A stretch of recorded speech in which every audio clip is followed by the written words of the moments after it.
કરનાર ભુવાની ધરપકડ કરવામાં આવી છે। કહેવત છે કે લોભિયા હોય ત્યાં દુધારા ભૂખે ન મરે। આવો જ એક કિસ્સો બન્યો છે અમદાવાદના પોશ વિસ્તાર ગણાતા સેટેલાઇટમાં, જ્યાં નાગદોષની વિધિ અને ઘરેણાં તેમજ રોકડ લઈ ફરાર થયેલા ભુવાને પોલીસે ઝડપી પાડ્યો છે।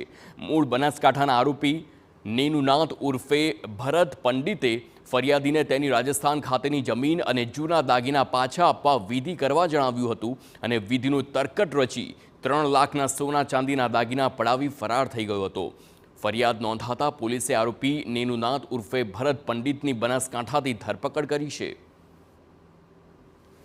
ફરિયાદીનો અવિશ્વાસ થયો એટલે એમને એવું થયું કે ખરેખર આમાં હું છેતરાયો છું। એમણે માટલી ખોલી તો એમાં દાગીના અને રોકડ રૂપિયા અને એમને જે મોબાઈલ ફોન પહેલા આરોપીને આપ્યો હતો એ પણ નહોતો। એટલે એમને આ બાબતે સેટેલાઇટ પોલીસ સ્ટેશનમાં ફરિયાદ આપેલી અને તપાસમાં આરોપીને અટક કરેલા છે અને જે સોનાના દાગીના છે એ સહ આરોપી છે સિક્કાનાથ નાથ એની પાસે હોવાનું જણાવે છે અને એને અટક કરવાનો બાકી છે। આરોપીની મોડસ ઓપરેન્ડીની વાત કરીએ તો આરોપી પહેલા પીડિત લોકોનો વિશ્વાસ કેળવતો, ત્યારબાદ વિધિના નામે માટલી મંગાવી તેમાં સોના ચાંદીના દાગીના અને રોકડ વસ્તુઓ મુકાવી દેતો। બાદમાં વિધિના બહાને માટલી બદલી નાખતો અને ખાલી માટલી પરિવારને આપી દેતો, પરંતુ તે માટલીને ખોલવાની ના પાડતો।